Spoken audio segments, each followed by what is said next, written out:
Okay, we're holding middle Tosfos. The Gemara had drawn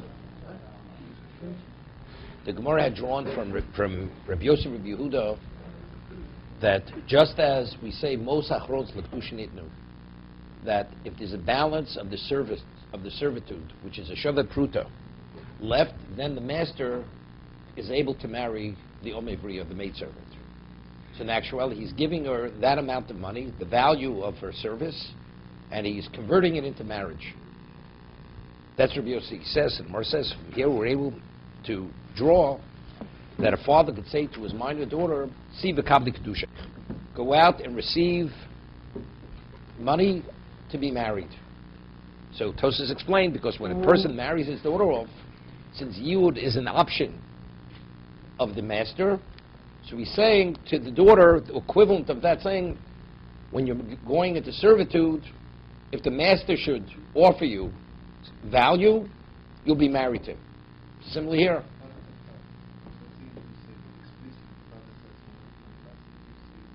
That is the equivalent of saying that. But the Torah says the master is able to marry her. And she makes the... Now Tosfos is going to ask the question. A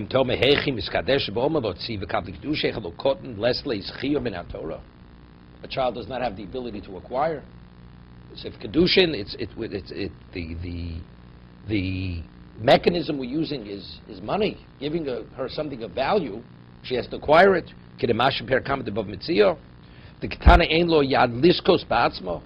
A minor cannot acquire. If a minor finds a lost object, it's not even considered rabbinically stealing. It's not stealing, even on a rabbinical level. It's only rabbinical. It's the whole question, is it darki shalom? Versus Bishlam Gabi Yud. He says, regarding Yudosam Dinu Shetiske Bishir She'eno Elam Chilo Shivud. In regard to the Omevriya, what is he giving her? Now she doesn't have to work. So converting the service into marriage. So now she's receiving that. So that's benefit. She doesn't have to work. But telling a minor, go acquire the object, how should she acquire it? Like we explained yesterday, you give a minor for marriage food to eat, or some pleasure. So even though a minor is not able to acquire, that's considered receiving value. But over here, we're drawing from this, if he says to his daughter, go out and receive something of value, meaning an object, it's given to you for marriage, she's married. But she has to acquire it. How she acquired it? Yud is not comparable to this.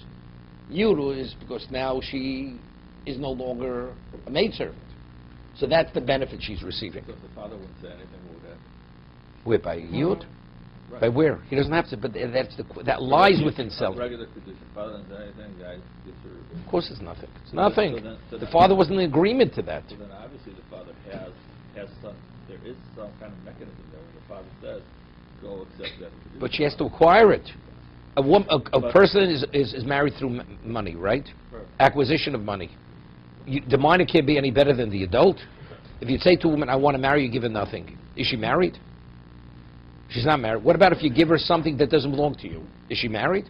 Because she can't acquire it. That means she has to be able to acquire it. So the question is, Tosfos is asking, if a minor doesn't have the capacity to acquire, how does she become married? How is she married? So what I'm saying is that mechanism of the father telling her to accept has some kind of, it is doing something that allows her to accept it. Because What is the father, a magician? Because he's giving over that right. He's saying marry her. No, not like Yud. Yud is easy. I know regular Regular marriage. Yeah. He says to his daughter, somebody gives you an object in marriage, take it and you'll be married. But taking is not sufficient. Is taking sufficient? You have to acquire. So if a minor doesn't have the capacity to acquire, how is she married? That's Tosfos' question. You have the question. You have the answer. I don't know the answer to the question. The question here, okay? No, so that's what Tosfos ends. V'yesh lama debdas acheres makneh lo yesh lo zchiyah midoraisa. Because the intent of the man who's marrying her, he wants it to be hers, and his intent has value. So what does she? She does the active acquisition, right? And the husband who's marrying her, his intent is to transfer it into her domain. So his intent is able, in conjunction with her action, to transfer it into her domain. Right, right. Kidmash Perk Omer. That's exactly the reason. This is the problem. From the adult to the minor. And Rashi would say what? Also, but he says rabbinically. Since rabbinically the minor requires it, rabbinically, therefore, if once the minor requires it rabbinically, rabbinically he's not able to transfer it back. It's only a one-sided affair. According to Rashi, nothing happened.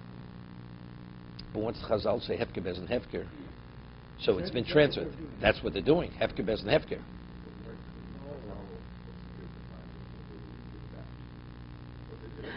They didn't want. Why should they? Why should they?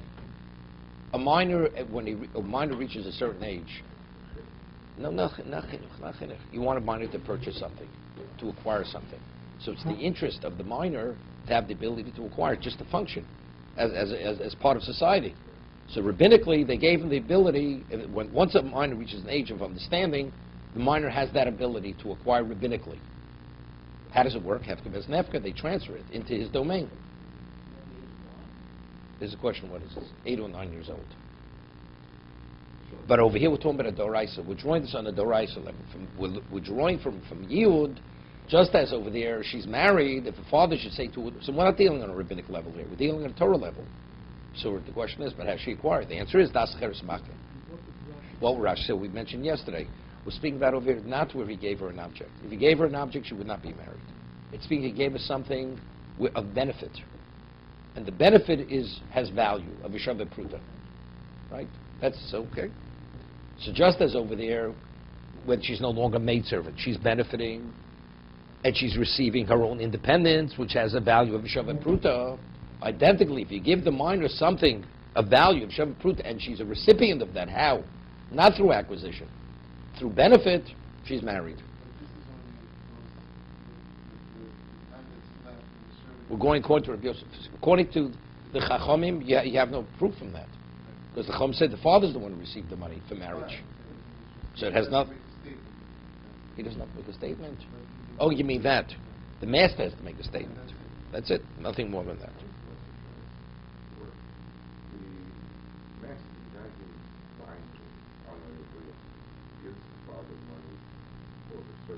No, it's more. No. He hasn't. When he gives the money, he's for her servitude, and he's buying an option that if he chooses to marry her, the money he gave the father is for marriage. Not more. No, not more. That's included in the price. That's included in the price. This girl, this master, before the marriage takes place, before the year takes place, he wants to give her something. And you go across this, you can actually give her something. An object, jewelry, whatever it is. Who owns that? Wait 1 second. If the master wants to give the maidservant jewelry, yes, a gift. Who owns it? she owns it. On a Torah level? Yes. Das cheres makeh. She owns it. On a Torah level, she owns it. Doesn't her father own all the possessions? No. Well, it depends. That depends. Somebody gives her a gift, that it should be hers and not her father's. It doesn't transfer. It's rabbinical. That's a rabbinic law, that a gift transfers. That's a rabbinic law. I thought that she has no ability to own except for inheritance. That's on a Torah level. I'm talking about a Torah. That's natural. So Rashi learns that is the only case. The only case where a minor is able to come into possession of anything is only through inheritance. Because Rashi rejects the concept of das cheres makeh. Tosfos has another way. We have this, Tosfos and Sanhedrin says the same thing. So let's just go with Rashi for a minute. So she cannot own it. On a Torah level. Torah level. Correct. It doesn't matter what it is. She cannot own it. Correct. It belongs to her father. No, Everything that comes into but that's her- rabbinical. That's rabbinical. But On a who Torah, owns it? nobody.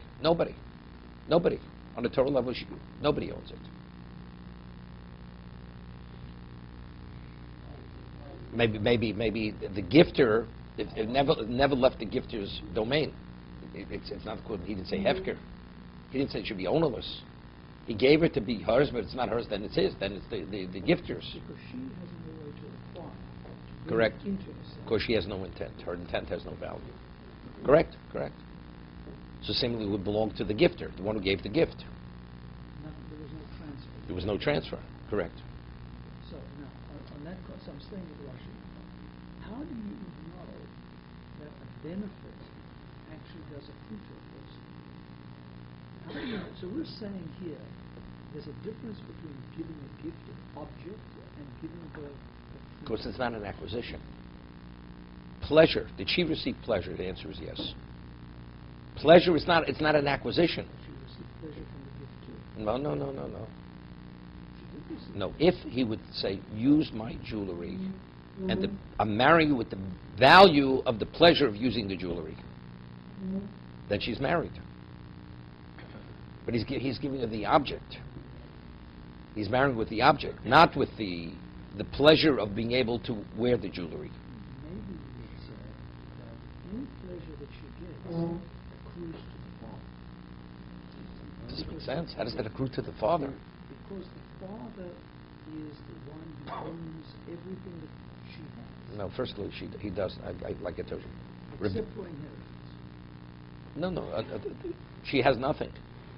That's all rabbinical. That's rabbinical. It's rabbinical. Whatever she has is transferred of. It's a rabbinic law. That's not a Torah law. Right? So what is on the Torah law? We had earlier the question, what her earnings? Her earnings are transferred to the father when she's a minor. Earnings, okay. So it belongs to the No, but that's outside of it. You can't say what it means. She physically, she's benefiting. When a parent sees somebody else doing an act of kindness to a child, the parent feels indebted, a sense of gratitude to the wonderful thing. To his child. Thank you so much for what you've done for me. Okay. The parent has a sense Therefore what? Therefore what? Well, let's say a woman says, I will agree to marry you with the pleasure that you give me when you feed my child, which seemingly it would be a Sheva Pruta. She's married. And the man feeds the woman's child. It's like Tein Mon Leplon V'Akadashim Leboch. So she derived the pleasure, the benefit of something that was done to a minor. So that's the parent. But here the minor received the benefit. Here the minor is not in the domain of the father any longer. He sold her into servitude. Therefore what? The father sold her, has a right to sell his daughter. My question is, we're making a differentiation of physical object that you can Wait one second. Does the master have to consult with the father when he wants to marry the daughter? If you hold Mos Achronos, he doesn't have to consult with her, with the father. Correct? If he holds it's the original money, so when the father is selling the daughter, it's because he agrees when he sells the servitude, he's giving him the option to marry her when he chooses to do so. We're not going there. So it's the master, when she's in his domain, the Torah says he has the right to marry whenever he chooses to do so. But now we're adding another condition. You're saying that in addition Not- to not- the not- result, he has to get the permission of the father. No, he doesn't have to have permission. No, he doesn't have to have permission of the father. I'm talking about the second case where he still has to convey more value to her. So he doesn't have to consult with the father. I thought you said he has to No. When the father sells his daughter into slavery, factually, the master will have that right. The Torah gives him that right. So the father is the equivalent of saying to his daughter, when the master will give you money, you'll be married to the master. Kiddushin. Talk about Kiddushin. So the father has basically agreed to that step. But it's like he's saying to the daughter, when the man will give you something in marriage, you'll be married to him. So the woman receiving value for marriage, does that take place in the At the end, first step or the second step? whatever the remainder of the servitude. Now, just general. Normally. Pursue and Kedusha. Is it Nisuin or Kedushin? Kedushin, she's married. Chuppah, she receives nothing. No, She just no, enters. No, she just enters into his domain. Chuppah is entering his domain. Transfer of value is always the first stage of marriage. It's not transfer of value. You mean You mean what you're using to marry her is transfer of value. Yes, that's always the first. Always, and that's the only time there's transfer of value. Chuppah has nothing to do with value. Chuppah is purely entering into his domain. She agrees to enter into his domain. That's full marriage. That's chuppah. That's separate.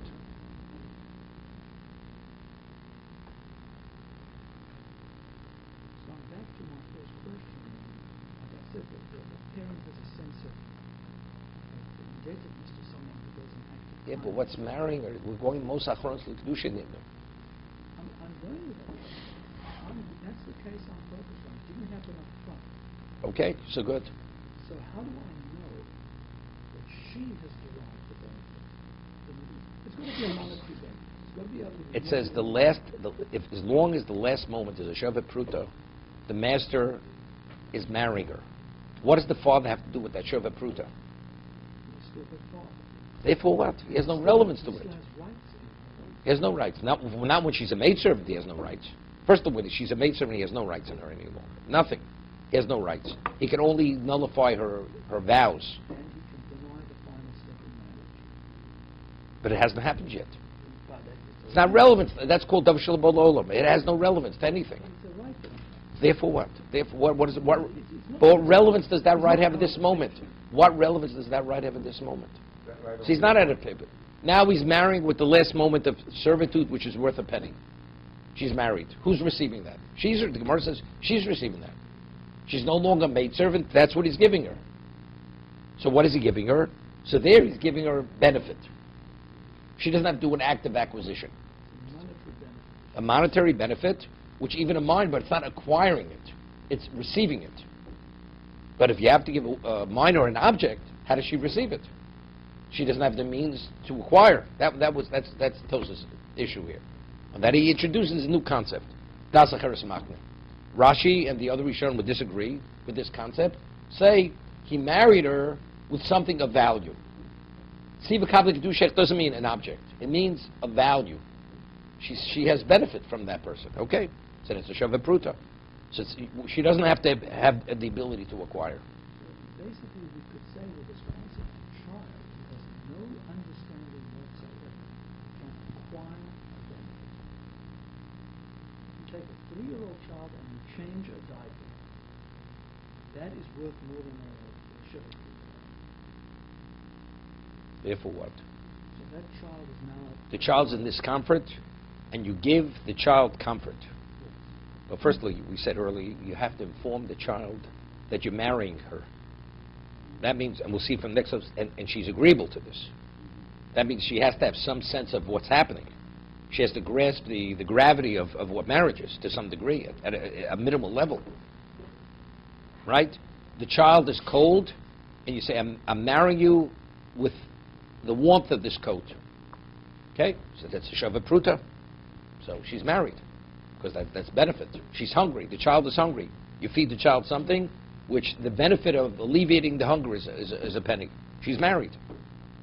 Of course, where the father agreed that she should be married. But what is the acquisition? It's not a physical acquisition. The benefit, he provided a benefit which is a shavet pruta. That's sufficient. Okay, I think we should go a little further.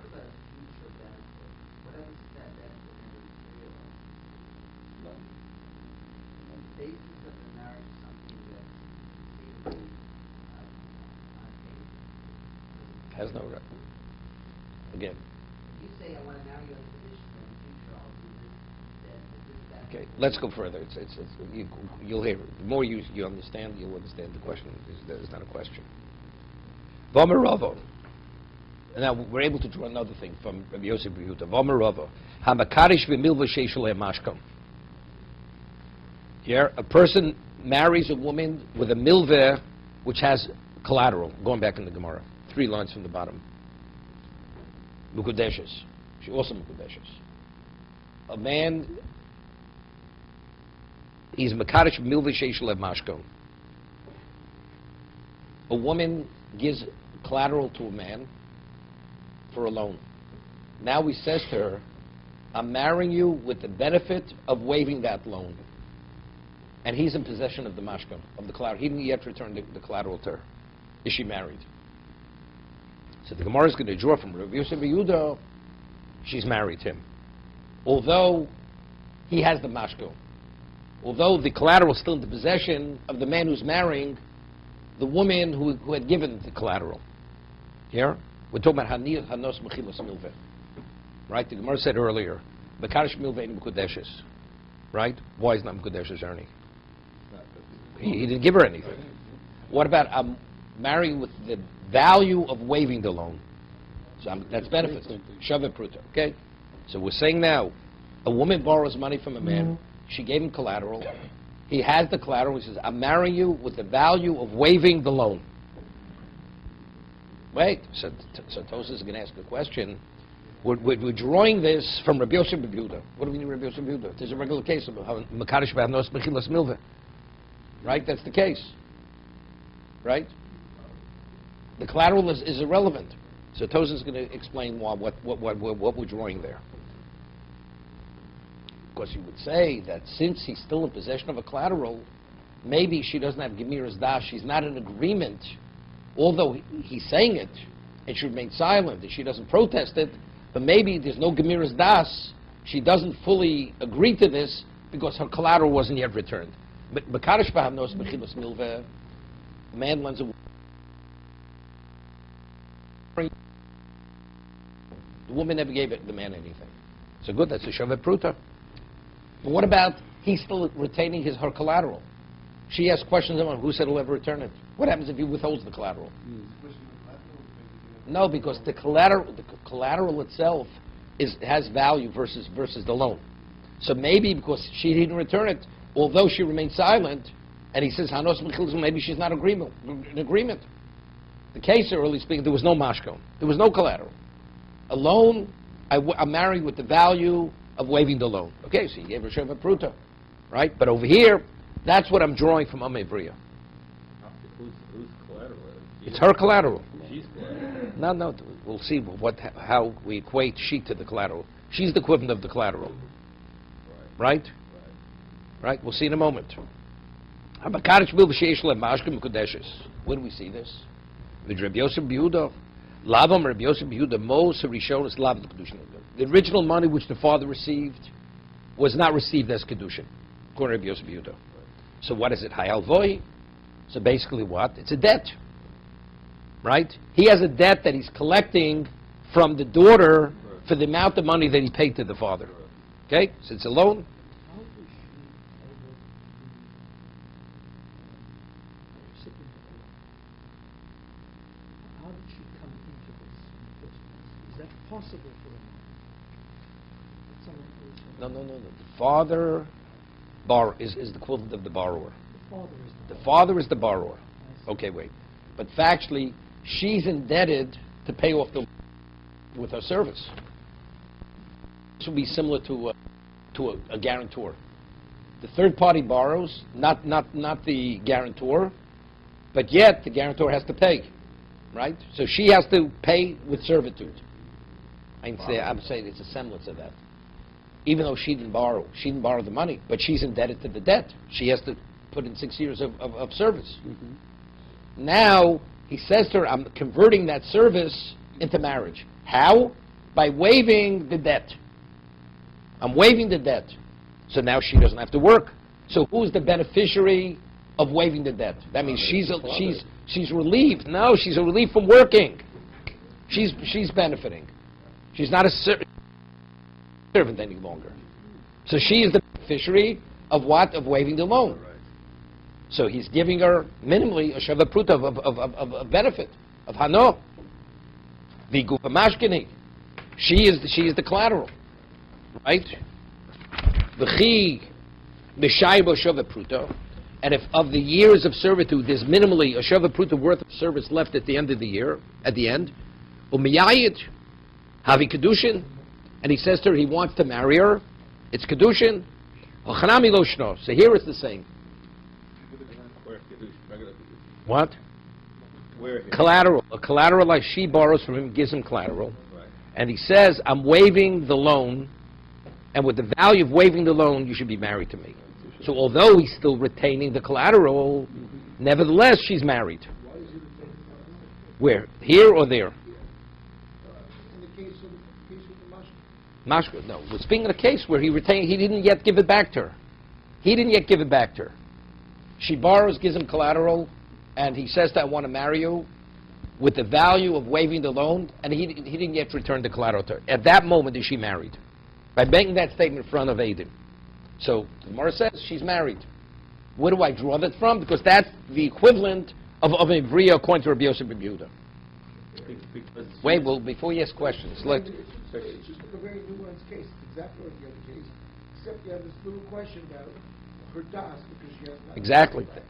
Right? So we see, because you could say like this, that because the cases are really not the equivalent. No, so that's why I gave you the case of the guarantor. Right? Factually, she has to pay the debt. The father is the borrower. She has to pay the debt.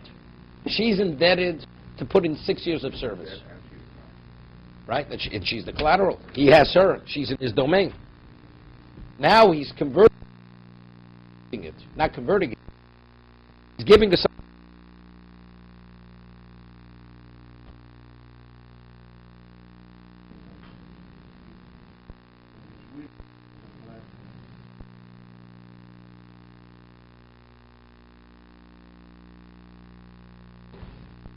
something, you didn't give it back.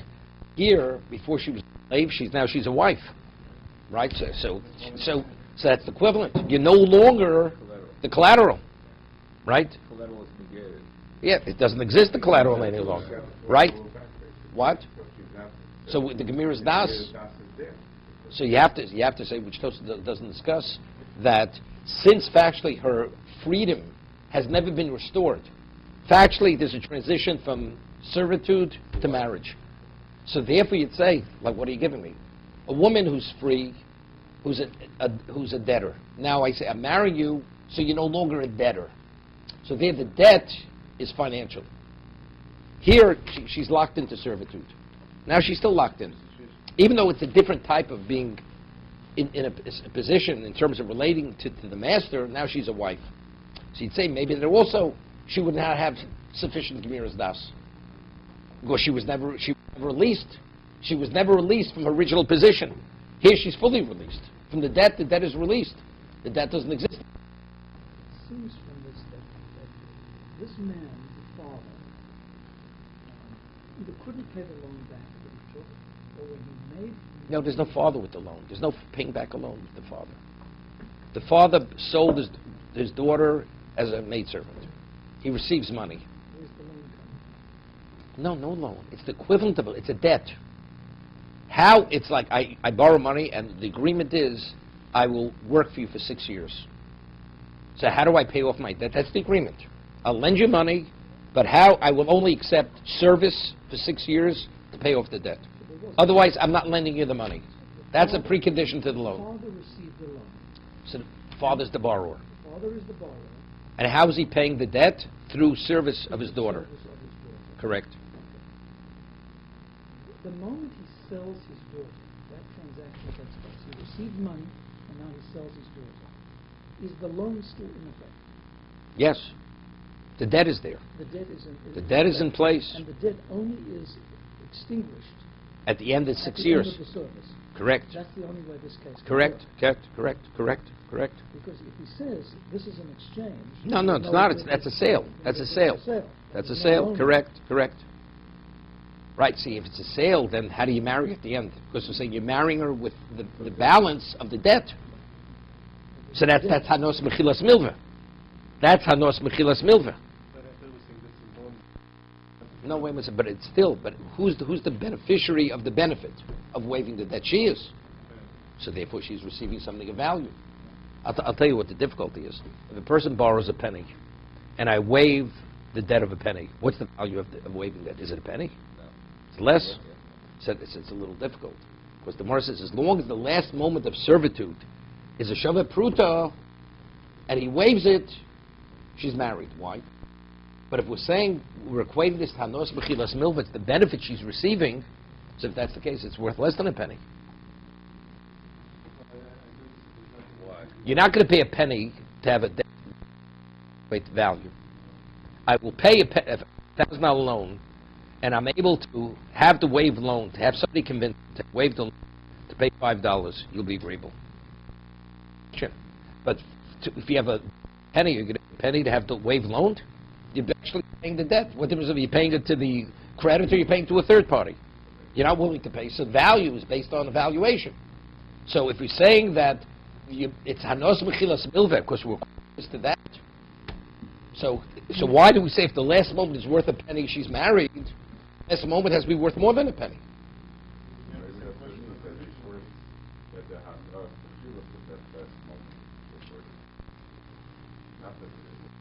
Whole different understanding. From the Gemara, it seems to be is more penny. It was worth a penny.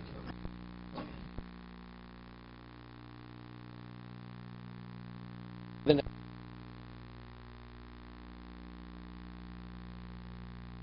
she'll be willing to pay a penny to have her release from that last and the end of the servitude. Well, that's what Sheva Pruta probably means. It's not really Sheva Pruta. It's worth more than a pruta. More than a pruta. The servitude is worth. After But you can say no, it's worth a penny. If I borrow a penny to have the,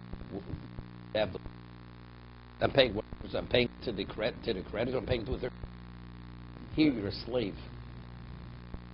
The value of the servitude is a penny.